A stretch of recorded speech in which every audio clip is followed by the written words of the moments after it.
The rape of a young girl inside an abandoned bus in one of the bus stations in Pune has really got us thinking about a number of factors. With me is Neha Biswas. She is an anchor producer of Free Press Journals. Neha, I want to discuss this point with you, which we have been talking in the newsroom, that here is a state that has just elected the BJP-led Mahayuti government after much funfair was made about the Ladki Behan Yojana, 1500 rupees per month.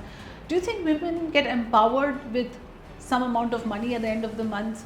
Is that enough to empower women? Why are they so unsafe then? The answer is simply no, because I think safety is something that is very basic, like literally very basic. You have spent so much in campaigning, you have spent so much in Ladki Behan Yojana, but where is safety of women? Nowhere. And I don't think that was mentioned anywhere in the manifesto as well. No mentions of safety. And such instances, this was reported, but there are several instances that go unreported. And not just that, but if you compare Pune with any other city, like for example, I have lived in Pune and Mumbai both. In Mumbai, if you see, there are policemen in stations at night. There are policemen in trains. But if you compare that to Pune, no. I'm not saying any city is bad or the city is good, no. But the safety is still a major criteria in a lot of cities in our country.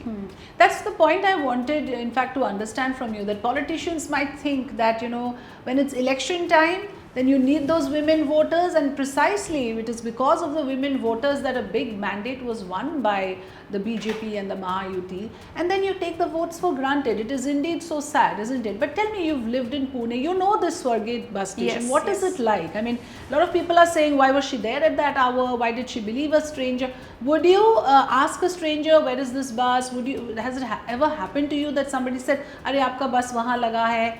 Was the girl to be blamed given the circumstances? So I was reading a lot of reports, and a lot of people were actually blaming that girl for trusting the stranger.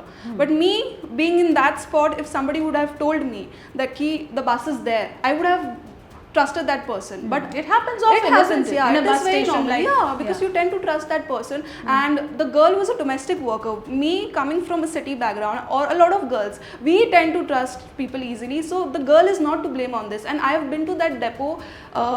There are spots that are really isolated, like very isolated, and it is actually not the girl's fault.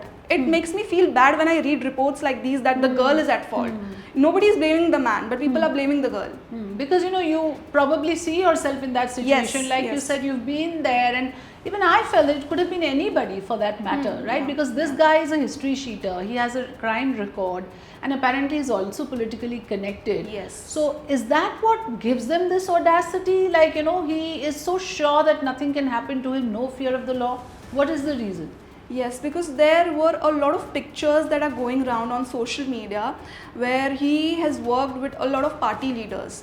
So now nobody is naming the political party, but the pictures are going around. So maybe he has that audacity, or he's that courageous. He knows that nobody can do anything to me. So that is also one of the reasons that people don't have fear. And this political connection is one of the things which, in fact, Sneha told me earlier also, could be a reason why he is so complacent, why he thinks he owns the place. You know, a lot of people have that mindset कि मैं इतने बड़े नेताओं को जानता हूँ, and he can get away with any crime. And he could be a sex maniac, he could be somebody who's big on pornography. We cannot eliminate these guys, but what we need is a system in place. And it's not simply enough to have CCTVs. Who's monitoring those CCTVs? Apparently there was nobody in the surveillance room. So just for the heck of it, if you even deploy 2 security men but they are sleeping on their jobs, you have CCTV that's not working, simply everything on paper also would not do. We leave it at that. Thank you so much for watching, and do subscribe to Free Press Journal on YouTube and continue to give us your comments and feedback.